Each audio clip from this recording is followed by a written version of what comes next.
Hey guys, how's it going? Hope you're doing well. My name is Crown, and today I'm going to read you some very interesting stories that I hope that you're gonna love. And now, without further ado, let's go!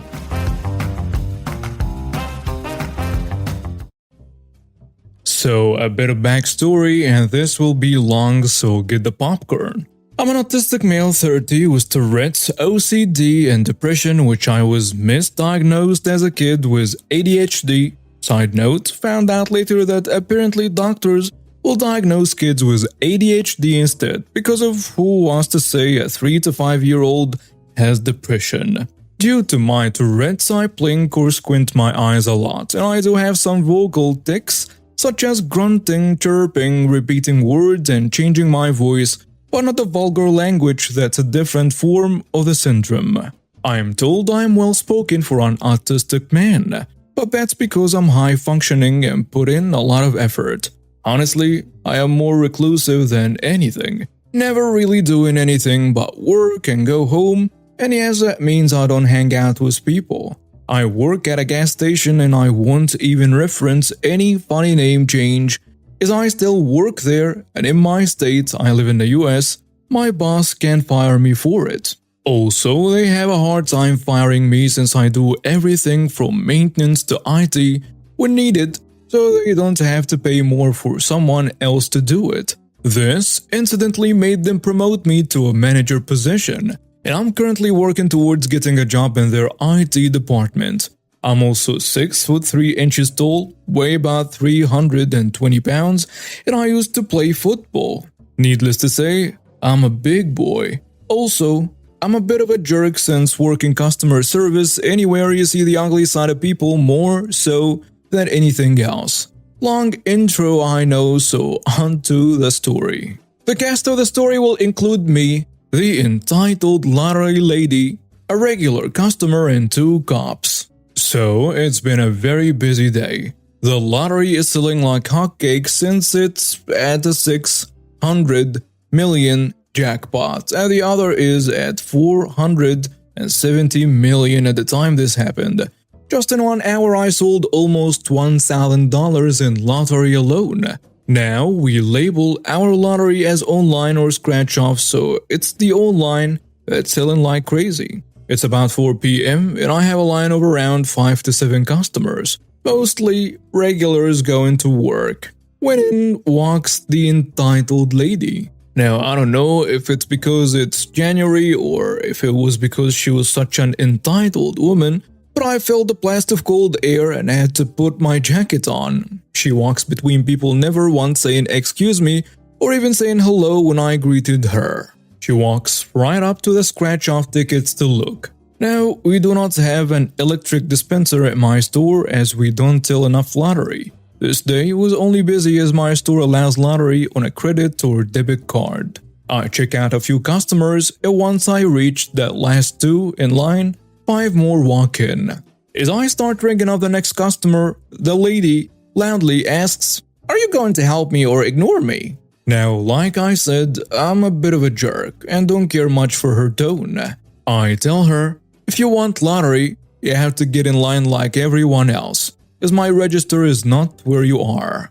You don't talk to customers that way. Well, a customer gets in line. I was here before these people came in. Actually, you weren't. As I said before, you have to be in line. Realizing I won't budge, she exclaims before getting in line, "Don't you dare sell 13, 14, or 17. Those are my tickets." I apologize to the regular customer in front of me and he laughs. "Oh no, it's fine," he says. He looks at me and asks for an online ticket, then an evil smirk crosses his face. He asks, "Can you also get me a 13, 14, and 17 scratch off?" The entitled lady is on her phone and she doesn't pay attention, probably on Facebook ranting about my audacity. I must also mention numbers and marks on scratchers mean nothing. Odds are nationwide, not just at my store either. The regular customer leaves and after about 7 or 10 minutes, I finally reach the entitled lady. She asks for her scratchers. I obliged and rang them up when the regular came in with an even bigger grin than before. Then the entitled lady says, "You sold me the wrong tickets." I explained I sold her the next ones on the books. "No, you didn't. I always look to see what numbers they are on, and if they have a white mark. And these were not the next in the book." The lady then asks, "You sold my tickets, didn't you?" "It's first come first serve. No reservations are made," I say to her. So she utters a famous, "Where is your manager?" I open my jacket to reveal my name tag. I am the manager. "Fine. Give me your corporate office number." I do so, and as she leaves my counter to rant to whatever unlucky soul, the regular customer comes up still grinning, almost laughing. He loudly says, "Yeah, that number 14 ticket I bought was a $200 winner, and I'm cashing in and calling into work." The lady hears this, and she screams, "That's my $200. The guy said, "No, I bought the ticket, so it's my $200. Here." She hands him a $5 bill, the amount of the ticket. The guy takes it and tells her, "Thanks." He pockets the money and cashes the ticket. The lady looks smug. When I hand him the money and he pockets it and starts to leave, the lady screeches like a banshee demanding her $200. The guy tells her, "As I said, I bought the ticket, so it's my $200. "But I gave you money for the ticket." "Oh, did you? All you said was, 'Here,' and gave me a $5. That's basically a gift if you don't tell me what it's for. And who would trade $5 for 200? "I am calling the cops." I ask her, "Why? You're in the wrong here. Obviously, you are a tweaker, and he's probably one too." "How the hell do you think that? I'm done at this point." The lady says, "It's obvious that you do. Why else would you plink so much?" "Well, I have Tourette syndrome." "That's a lie. It's not a real thing. It's an excuse to cuss people. So you must also be one of the stupid people then, right?" She didn't say stupid. The entitled lady grabs the regular customer's shirt and he swats her hand away. By now there are more people in the store and she starts to cry, then scream that he assaulted her. I look her dead in the face and say, "Leave. You assaulted him, man. You are trespassing now." She starts to scream louder, so I just call the cops. Cops arrive in about 10 minutes after I called and takes the lady outside. The other cop arrives just a few seconds after and comes inside.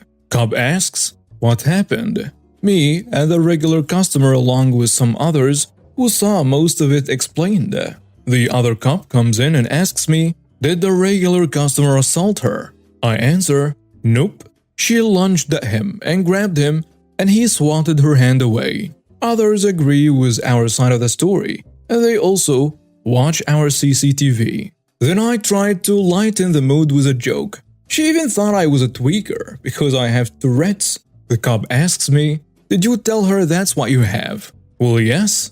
After the cops watch the camera footage, they say they are also charging her with a hate crime for her speech. Cop says, "She said you stole $5 though." But after seeing the footage, it looked like a gift. Once all was said and done, the entitled lady went to jail for a few charges, and the regular bought another $5 scratcher with the bill she gave him. And he gave it to me to scratch, and of course, won nothing. Story of my life. Hit it. So I went into work today and she did call them in office, but they wrote her off as a crazy person. Now one of my other regulars is a cop and he watches out for us. He said she ended up getting a drug charge too, as she was under the influence. Wow, shocker. And that she will probably be locked up for a decent amount. Nothing will be known for sure until she goes before a judge though. Honestly, after the initial rush from the situation, I'm at the point I don't really care about it anymore. I do hope she gets help. Beyond that, she's an adult and able to make her own decisions, whether good or bad. As long as it doesn't bug me, I'm good.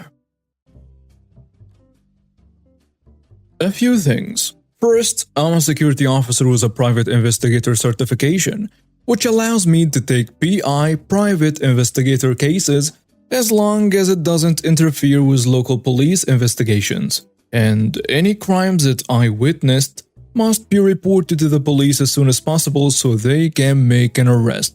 PI cases come from a few sources. We are sometimes contracted by local police to do what's referred to as spotter work, where we are brought on active wide area investigations to do recon work and look, but not interact with anything that might be involved with the case. Basically, we are just an extra pair of eyes, or the local police will mix us in a surveillance operation, and we would follow low-profile individuals and report their day-to-day activities. These are completely confidential. Then there are client contracts. This is where corporate clients contract our company's personal investigations unit to investigate their employees' day-to-day activities while on the job to see if there is some hint that an employee is committing a crime, and to report if there is reasonable proof that any employee is breaking the law on company time. The job is to gather evidence to prove guilt or innocence. These aren't confidential, but we usually sign a non-disclosure agreement. Finally, there are personal contracts when a person wants to hire a professional investigator to do a job. It is usually something along the lines of a husband or a wife suspects the spouse is cheating on them. It wants some kind of proof. Or someone is looking for a relative or lost family and is trying to reconnect with them. There is no disclosure agreement, and it's up to the client to draw up a disclosure agreement. Most don't, but we keep quiet as professional courtesy. Okay, now that the job description is done, let me tell you what happened. About 3 years ago, I was hired to do a personal contract. The client, a rich sleazy snob, was apparently stupidly rich. He hired my unit. When I saw my unit, I mean the unit I work with, a 5-man team, and he believed his wife was cheating on him with other people, and he wanted proof of this so he could start his divorce process with solid evidence. He contracted us in a 6-month contract and was to pay the company X dollars upon completion. So we set up surveillance cameras all over his large house and in a woman's car with the client's permission. We had at least one of the team tailing her at all times. Good times. Day in and out. We watched their lives, and in this line of work you either get detached or emotionally invested, like watching a soap opera. As we watched them, we quickly saw this lady was a freaking saint. She volunteered at a soup kitchen and a children's hospital. She helped with local churches' canned food drives. Those kind of things. She was the perfect definition of what a good human should be. On the other hand, the husband was a total jerk. He was the one we caught many times bringing women to his house. Sometimes he would bring 2 or 3 girls in one day, and that is only what was recorded in the house. We arrive at the 4 months mark, which is basically where we show all the evidence and give the 3/4 report. We show him everything that we found and have a 6-hour debrief with video and audio support, showing that she hadn't done any wrongdoing other than a speeding ticket and a few double park situations. After we concluded the debrief, he looked stupefied. He says, "So you didn't catch her cheating? What was the point of me hiring you?" My boss, our captain, turns to him with a serious stare, which is perhaps the most serious and powerful looking face I have ever seen in that man. And then he said, "You hired us to investigate your wife. You're unhappy that your wife is an honest and faithful woman?" The snob is visibly annoyed. He stands up and is getting his jacket when my captain says, "Look, there's still 2 months on the contract. We will keep tailing her. We will meet again after our contract is up and give you any updates." The snob turns to him and says, "Don't bother. This is over. I am ending it. Come when she's not home and get your equipment out." So a week later we did exactly that. Now, food for thought. When contracts like this are made, a small portion is paid upfront as commission fee, and the rest is paid at the end of the contract's allotted time. In his case, it's 6 months. Now pay works like this. The commission is divided up between each PI as a bonus to our salary. and the salary is what we get from the company to get us through the completion of the contract. The remaining balance after being paid by the client is then divided into a cut for completion for the PIs and a cut for the office. Good money when done right. So fast forward to the next payday after the contract is officially over. My unit gets a call from our office to come in on the next payday as there is an emergency meeting regarding us and the last contract. We get there and find out Snap pulled the funding and refused to pay us for the work. So we're getting paid, just not with the completion bonus. We all left super pissed. We went to lunch and brainstormed how to get even with this jerk. Then we remembered all the house footage of his dirty deeds. At first we wanted to blackmail him, but that's low and we're better than that. I remembered the wife, so I reached out to her. I set a date to sit down and explain everything to her. I showed her the videos and she cried for a good half hour. I think I broke her whole world. It was gut-wrenching. I then advised her to get a lawyer and proceeded to give her all the collected evidence in my business card. The aftermath. Fast forward about 6 months. I am called into court as my company is suing him from fraud, breach of contract, and unpaid dues. My company wins the case easily as his lawyer's argument was that we failed to deliver the result he wanted. But we weren't hired to deliver a product. We were hired to observe and report. We got paid in the end. I was contacted by the wife who thanked me for all the evidence. She got a divorce. Because of all the evidence I gave her, she got almost everything: his huge house, both cars, and the huge cash sum. Moral of the story: don't try to screw over people who specialize in gathering evidence and reconnaissance. Edit. Update as of June 17, 2019. A lot of private messages and a few posts asked about the wife.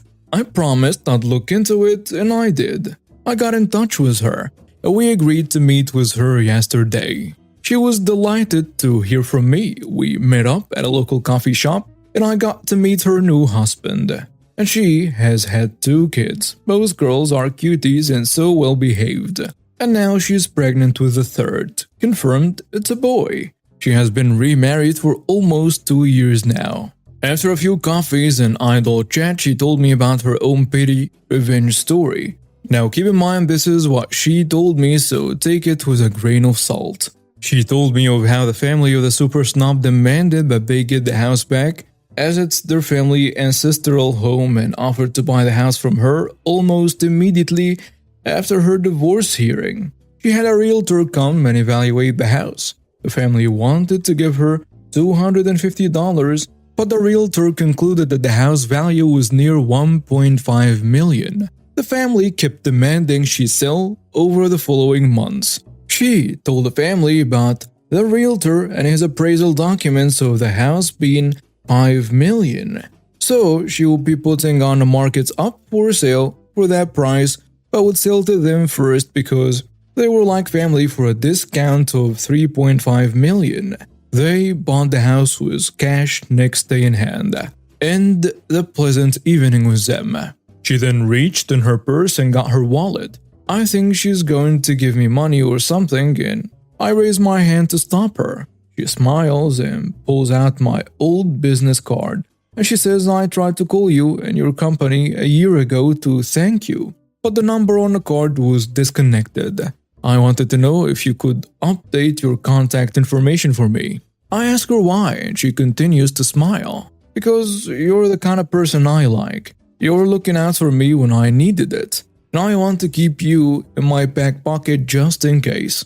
I updated my contact information for her and was invited with my family to their home for dinner on Friday. The icing on the cake is this morning. Amazingly, I got a call from my boss. Very excited, told me that we, specifically you, have a new client who has offered you a 5-year employment contract. Apparently, the wife's new husband is a magistrate and has got his boss to approve a contract for the company, with a provision that I oversee as a new captain, which means the unit I will be running will be taking our jobs assignments directly from the court. So, thanks to everyone who asked me to check up on her, I went to meet for coffee and a chat and gain a high profile and paying client. And now we have reached the end of today's stories. Thank you for watching and see you next time.